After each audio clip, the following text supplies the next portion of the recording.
Third quarter of the year आपके लिए कैसा रहने वाला है, जो कि है जुलाई अगस्त सितंबर। सो जुलाई अगस्त सितंबर स्कॉर्पियो के लिए, और आप सन मून राइजिंग जैसे भी स्कॉर्पियो से कनेक्ट करते हैं उसके लिए आप देख सकते हैं।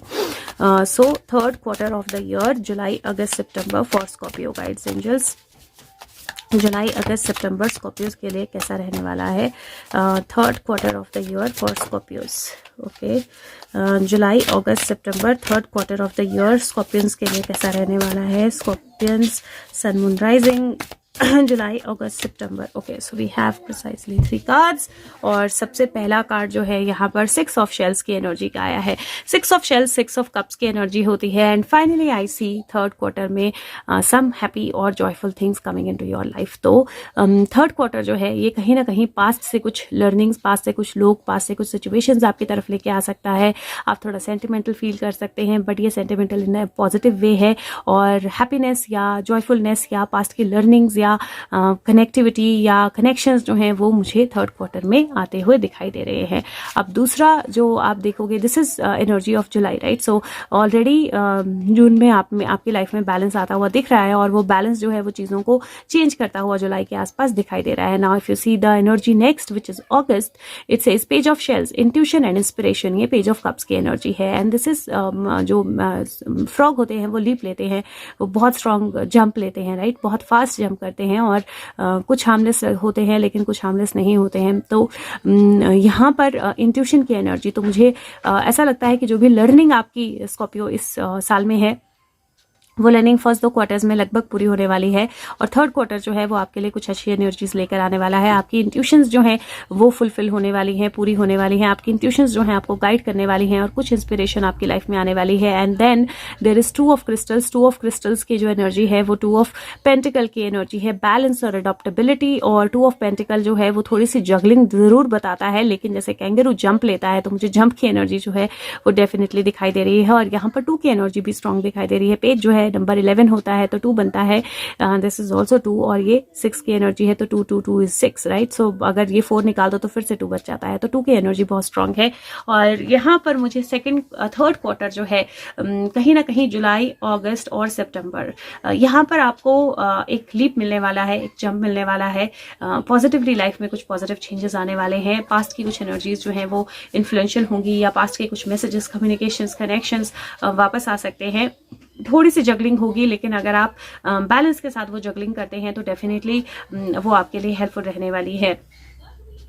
सबसे पहले आपके, अगर मैं मनी की बात करूं, क्योंकि money has been a problem पहले 2 क्वार्टर्स में, तो अगर मैं मनी की बात करूं तो मनी वाइज यहाँ पर थोड़ा सा बेटर सिचुएशन होने वाली है। थोड़ी सी जगलिंग होगी अभी भी, लेकिन जो फ्लो है, वो जो बैलेंस है वो शुरू हो जाएगा। और दूसरा कि आपने ये तो ज़रूर ध्यान रखना है, यहाँ पर भी एक्सपेंसेस, अननेसेसरी एक्सपेंसेस आपने नहीं करने हैं।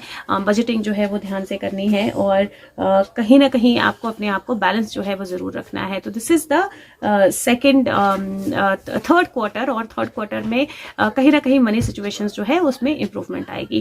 अगर मैं आपके रिलेशनशिप्स की बात करूं तो रिलेशनशिप में पास से कोई रिलेशनशिप आपकी लाइफ में वापस आती हुई लग रही है, या फिर रिलेशनशिप्स में कोई happy news, pregnancy, baby birth, marriage, नई रिलेशनशिप, पास्ट का कोई ब्रेकअप हुआ हो और आप पार्टनर की वेट कर रहे हो और उसका वापस आना, वो मुझे आता हुआ दिखाई दे रहा है। आपकी इंट्यूशन, आपकी इंटरनल एनर्जी जो है वो आपको गाइड करेगी, किसी ना किसी तरह की इंस्पिरेशन आपकी लाइफ में आएगी। तो मुझे ऐसा लगता है कि रिलेशनशिप्स में एक बैलेंस, एक क्लैरिटी, एक कनेक्टिविटी और एक बेटर एनर्जी जो है वो डेफिनेटली आपकी लाइफ में आने वाली है। और थर्ड क्वार्टर जो है वो आपकी रिलेशनशिप्स को कहीं ना कहीं बैलेंस और पॉजिटिवली चेंज करने वाला है। हाँ, थोड़ी सी जगलिंग यहाँ पे भी रहेगी, मैं ऐसा नहीं बोलूंगी कि कंप्लीट जगलिंग खत्म हो जाएगी, थोड़ी सी जगलिंग यहाँ पर भी रहेगी, लेकिन फिर भी वो जगलिंग जो है वो आपके लिए फेवरेबल ही रहने वाली है। हाँ, अपनी इंट्यूशन को बिल्कुल इग्नोर नहीं करना है आपने when it comes to people around you.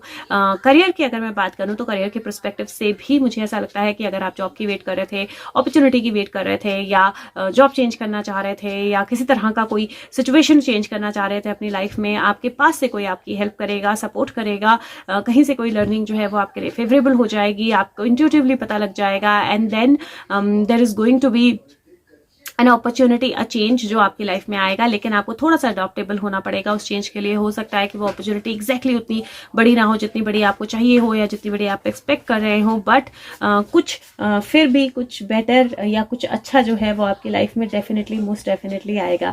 तो मुझे कुछ अच्छा आता हुआ आपकी लाइफ में दिखाई दे रहा है। करियर वाइज भी, ग्रोथ या बिजनेस में भी थोड़ा सा ध्यान रखना है बजटिंग का। एकदम बड़ी लीप नहीं लेनी है, एकदम बड़ा इन्वेस्टमेंट नहीं करना है, लेकिन फिर भी एक पॉजिटिव चेंज जो है मुझे आता हुआ आपकी लाइफ में दिखाई दे रहा है। और अगर मैं हेल्थ की बात करूं तो हेल्थ के पर्सपेक्टिव से अगर तो प्रेगनेंसी होती है तो आपको अपनी हेल्थ का और स्पेशली अपनी चलने का, वॉक का बहुत ज़्यादा ध्यान रखना पड़ेगा। Don't jump around, try to avoid कोई भी ऐसी एक्टिविटी जो बहुत ज़्यादा स्ट्रेनिंग हो आपके स्टमक पे या आपकी बॉडी पे, और वो बहुत ज़्यादा ज़रूरी रहेगा। और अदरवाइज हेल्थ में मुझे ऐसा कोई मेजर इशू नहीं दिखाई दे रहा। थोड़ा सा हार्मोनल हेल्थ का ध्यान रखना है क्योंकि कप्स की एनर्जी स्ट्रांग है, और थोड़ा सा अपनी लेग्स का ध्यान रखना है क्योंकि यहाँ पर मुझे लीप और जंप की एनर्जी दिखाई दे रही है। लेग्स को लेकर कोई इशू जो है वो हो सकता है, तो थोड़ा सा उसका भी ध्यान रखना है। नंबर ऑफ द मंथ मैंने very clearly already indicated that number 2 is the number of month, number of quarter number 2 है आपके लिए। और अगर कलर ऑफ द क्वार्टर की बात करूं तो कलर ऑफ द क्वार्टर जो है वो ग्रीन या ऑरेंज, दोनों में से कोई भी कलर आपके लिए अच्छा रहेगा। मेडिटेशन जो आपने करनी है वो इस महीने भी, इस क्वार्टर में भी आपने स्वादिष्ठाना चक्र यानी सैक्रल चक्र और हार्ट चक्र, ये 2 मेडिटेशंस आपने जरूर करनी है। और अगर आप ग्राउंडिंग कर सकते हैं तो ग्राउंडिंग भी करते रहना है। लेट्स सी आपका मैसेज क्या है और गाइडेंस क्या है इस क्वार्टर के लिए। पर ये क्वार्टर डेफिनेटली थोड़ा सा बेटर मेंट की तरफ जाता हुआ मुझे दिखाई दे रहा है। स्कॉर्पियो, सो लेट्स सी आपके लिए मैसेज ऑफ द क्वार्टर क्या है थर्ड क्वार्टर के लिए। और कार्ड ऑलरेडी आ गया है and this says storm fields, number 9 की एनर्जी है।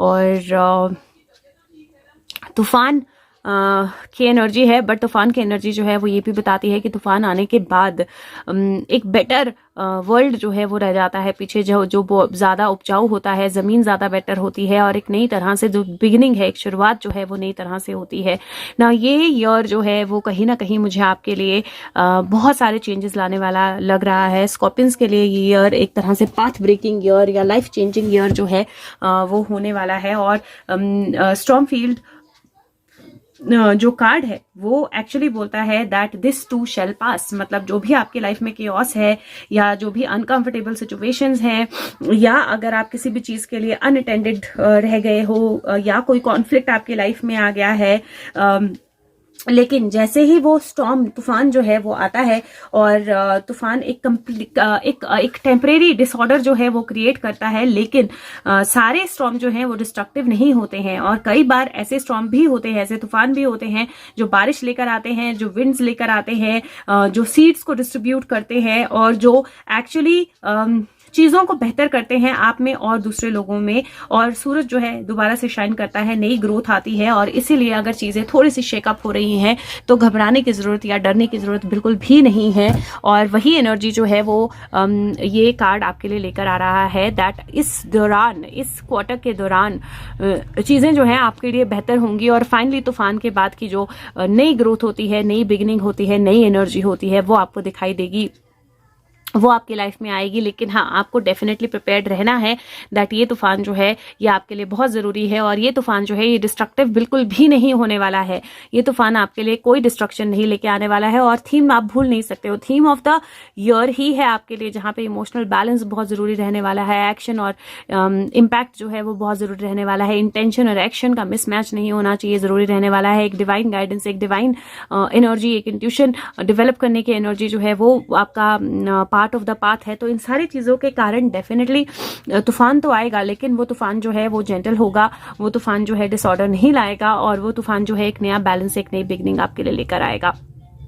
सो अब देखते हैं कि जो लास्ट क्वार्टर है ईयर का वो आपके लिए कैसा रहने वाला है।